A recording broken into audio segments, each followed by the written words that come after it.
Okay, so now we kind of know what it is that you did. Now, what are we going to do?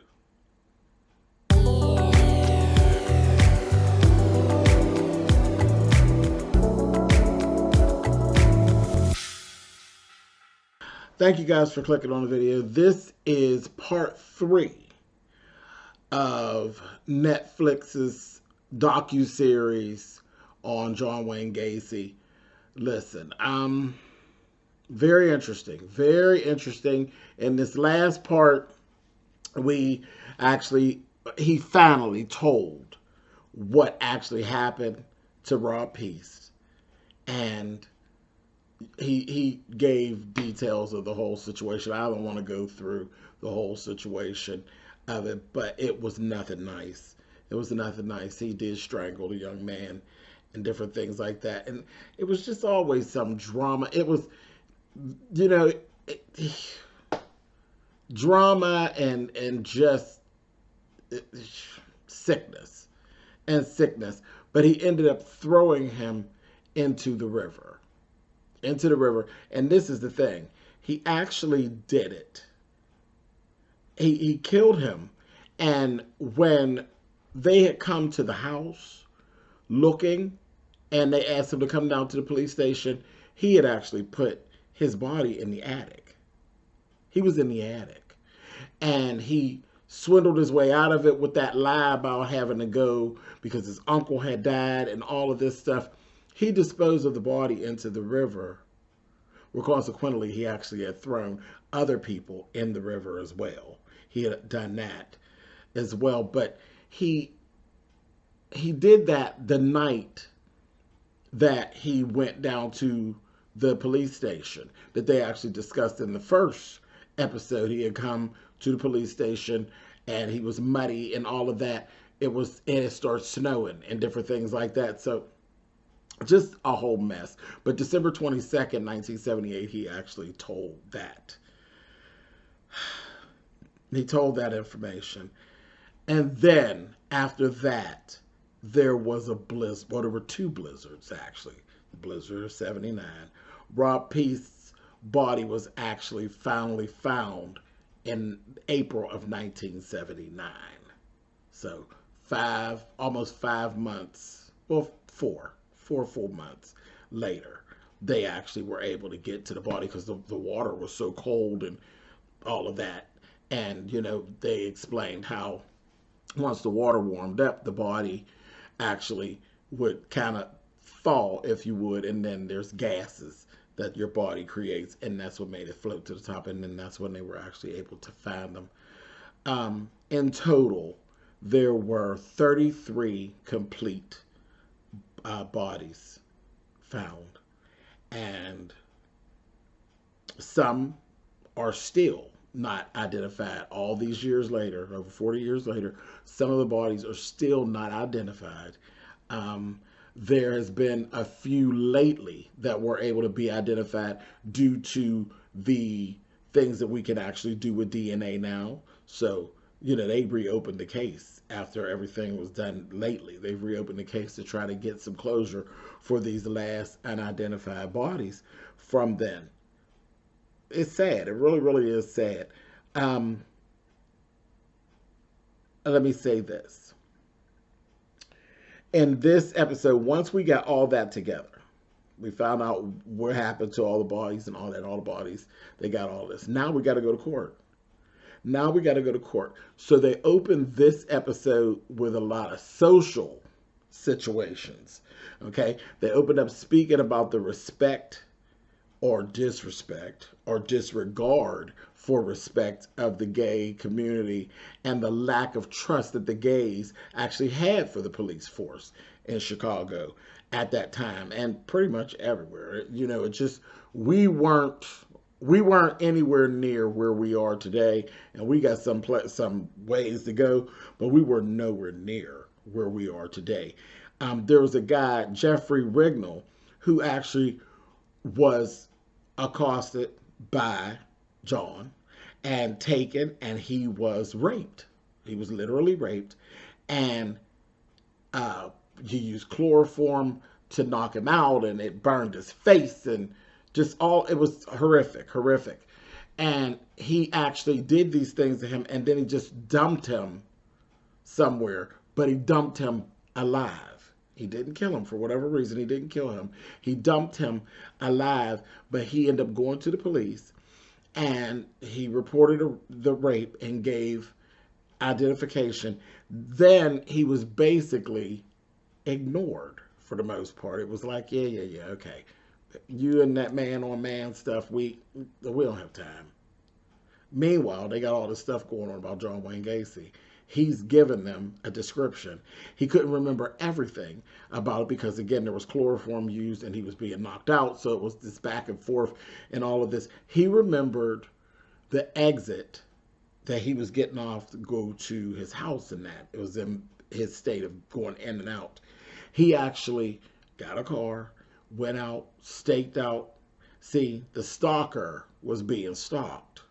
He ended up getting John Wayne Gacy's license plate and things like that. And he actually went on his own, took that information back to the police. He just was diligent. He was diligent. He took that information back to the police. And still pretty much kind of blown off. But that information did end up, they worked with it some kind of way. John Wayne Gacy was actually on bail or bond or something. He actually had been charged with that situation. That situation was presented, and he was actually out when he did some of the other killing. So literally, they dropped the ball. And the biggest part of that, they talked about, would all of these other killings had happened if they did their thing? We'll never know. We'll never know. We'll never know. But, you know, again, we're not going to get into all of that. But if it could save one person, that would have been enough. The ball was dropped, and it was dropped for reasons that are absolutely asinine. But again, we're not there anymore. We're just going to move forward. We'll move forward. So let's go into this case now, okay? So they get a jury together and all of this stuff. Now, Sam Armonte, who is the defense lawyer, his life was a living hell at that point because now he is John Wayne Gacy's lawyer. This whole thing is completely in the court of public opinion, you know, before it ever gets to court. And this man started receiving death threats, you know, for him and his family and this, that, thing. And remember, this went on for years. This went on for years. So that was a whole mess. So he ended up going for this whole insanity plea and all of this. It was a mess. It was a mess. And this whole time, John Wayne Gacy became more irritating as far as I was concerned because they couldn't break him. That was his thing. They could not break him.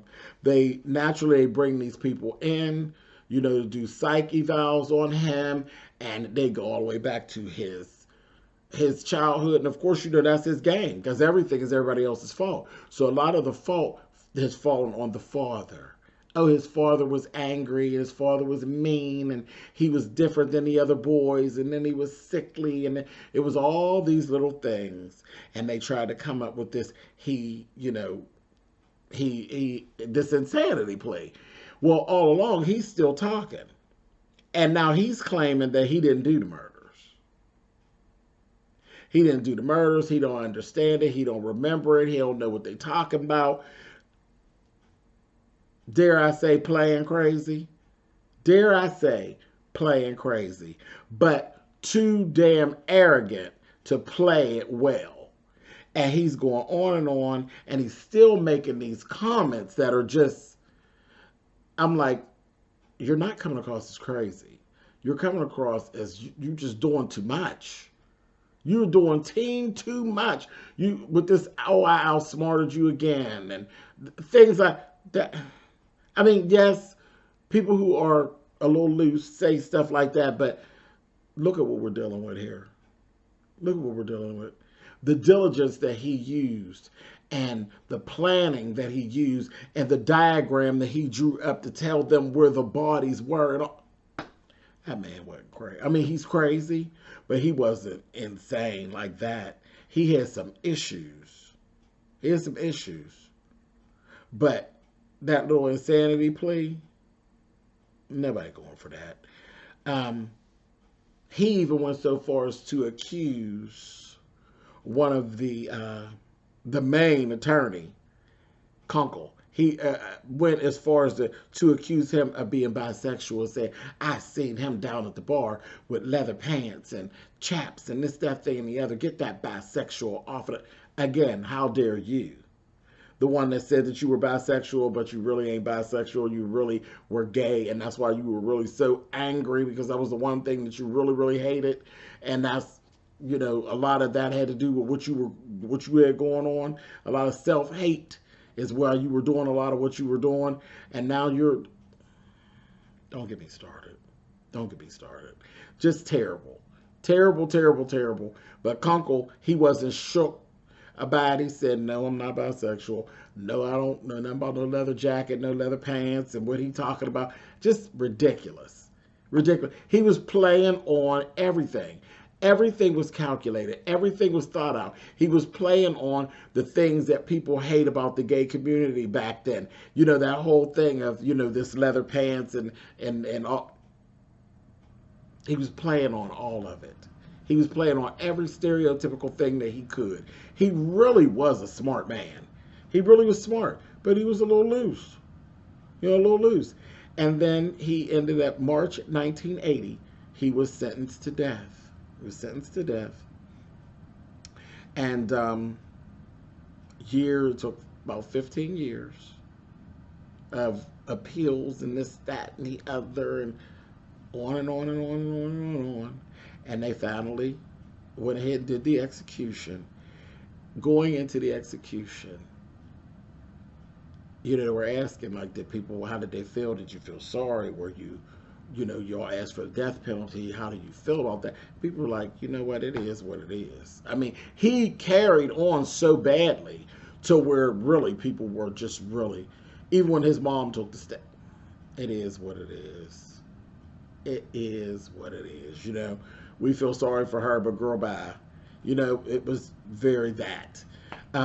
He made a comment, I killed 33 times and you're only going to kill me once. Ha, ha, ha. Laughing. I outsmarted you again.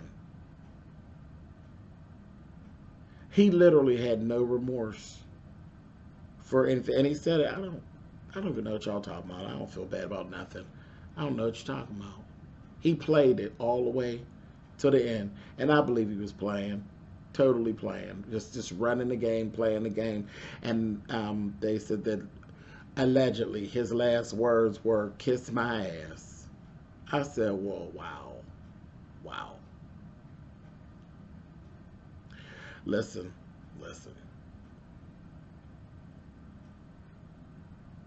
This was a rough one. This was a rough. Yeah, I review a lot of different things, but this was rough. This was rough. It was a lot. This was a whole lot. To watch it and then have to sit back and talk about it again, this one was kind of rough. But, hey, I'll do what I do, right?